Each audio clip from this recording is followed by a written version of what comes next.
여러분 안녕하세요. 6학년 1반 김현수 선생님입니다. 우리가 지난 시간에 빅발리볼 사각배구를 배워봤는데요. 이번 다가오는 체육 시간에는 빅발리볼 사각배구에서 한 단계 업그레이드된 빅발리볼 전략 사각배구 게임을 해보도록 하겠습니다. 일단 지난 시간에 썼던 사각배구의 기본 규칙은 동일합니다만 한 가지 변형된 점이 있는데요. 그림을 보면서 자세히 설명해 드리겠습니다. 사각배구에서는 지난 시간에 배웠던 사각배구를 말씀드리는 겁니다. 사각배구에서는 코트 내면에서 어느 쪽으로든 득점이 일어날 수 있었는데요. 지난 시간과는 달리 이번 시간에 할 전략 사각배구에서는 득점을 할 수 있는 구역이 정해져 있습니다. 어느 지역이냐면요. 바로 선생님이 지금 빗금을 치는 이 구역입니다. 우리는 이 구역을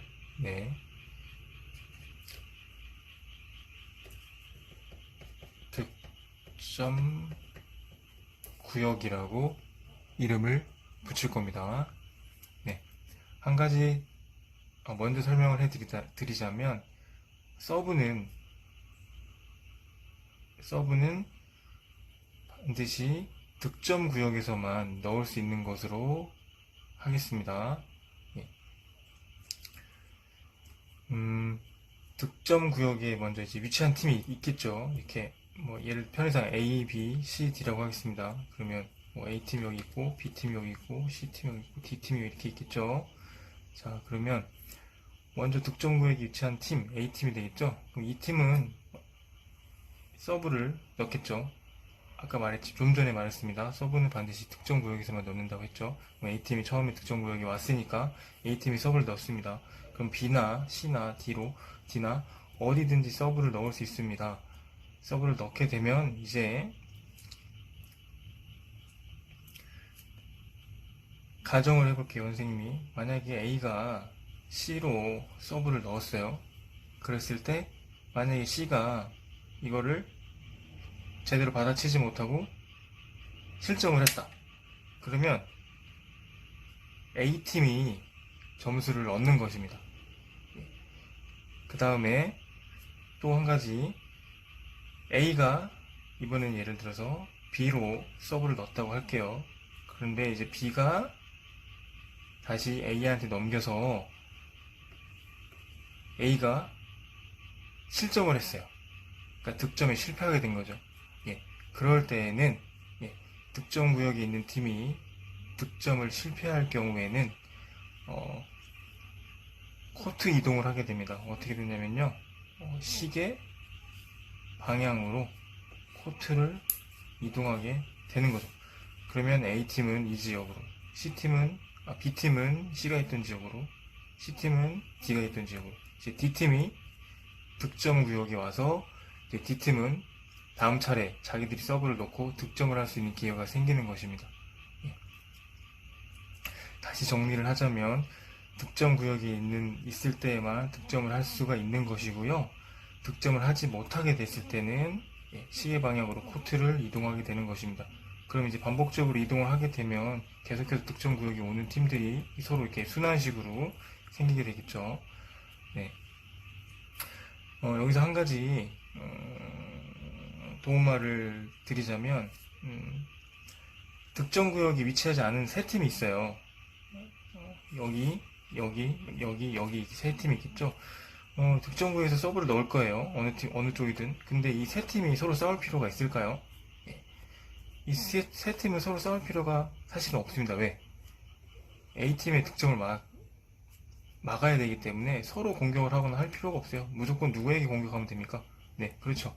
A에게만, 그러니까 A, 즉 득점 구역에 있는 팀에게만 공격을 해서 득점 구역에 있는 팀이 득점을 하지 못하게만 하면 되는 겁니다. 이해가 되셨나요? 그 다음에 말씀드려야 될 것은 점수 계산하는 방법인데요. 지난 시간에는 점수를 읽는 마이너스 방식으로 점수 계산을 했지만 이번에는 득점 구역에서만 득점을 할 수 있으므로 각 팀은 자신들이 득점 구역에 왔을 때 점수를 올린 만큼 점수 계산을 해주시면 되고요. 득점에 실패하게 되면 코트를 이동하게 되잖아요. 만약에 우리가 득점 구역이 있었는데 3점을 냈다. 그러면 잘 기억을 하고 계시다가 코트 이동할 때 아마 점수판의 위치가 이렇게 넘어가는 그 동선에 그 부분에 있을 거예요. 그러면 다음 코트로 넘어가면서 득점 구역에서 딴 점수만큼을 올려주고 넘어가면 되겠습니다. 이해가 되셨나요? 예. 그러면 한 가지 마지막입니다. 미안합니다. 정리를 하도록 하겠습니다. 먼저 규칙 정리를 하면 득점은 어디에서만 이루어진다고요? 네, 이 부분 득점 구역에서만 이루어집니다. 마찬가지로 서브도 득점 구역에서만 실시하도록 하겠습니다. 예. 그리고 득점 구역에서 득점에 실패할 때 시계 방향으로 코트를 이동하도록 하겠습니다. 그 다음에 4번은 이미 있었던 규칙인데요. 3회 이내의 터치로 상대방에게 넘기는 것입니다. 그 다음에 5번째는 여학생에게 바운드 1회를 허용하는 거고요. 그 다음에 6번째, 여학생은 반드시 1회의 터치를 해야 됩니다. 그러니까 즉 총 3회까지 할 수 있죠. 반드시 1회 이상은 여학생이 터치를 해야 된다는 얘기입니다. 그리고 점수판은 코트 이동 시 득점 구역에 있던 팀이 넘기면서 이동하는 것으로 하겠습니다. 이렇게 하는 이유는 7번의 경우 이렇게 하는 이유는 우리가 3시 유형인데요. 우리가 총 4팀씩 8팀이 나와요. 그러니까 경기장이 우리가 2개가 되죠. 그래서 여기 1경기장에 4팀, 4명씩 4팀, 2경기장에 4명씩 4팀이 되기 때문에 32명이 모두 경기장에 들어가게 됩니다. 따로 심판이 없어요. 그렇다고 선생님이 어느 경기장은 심판을 봐주고 어느 경기장은 심판을 안 봐주고 할 수는 없으니까 여러분들이 심판이 없기 때문에 여러분이 판정 같은 경우에도 여러분이 석연치 않은 것은 선생님에게 도움을 청하도록 하고 그런 딱 눈에 띄는 반칙이나 어떤 그런 규칙들을 위반했을 때는 여러분이 다 알기 때문에 여러분이 합의를 해서 결정할 수 있도록 하고요.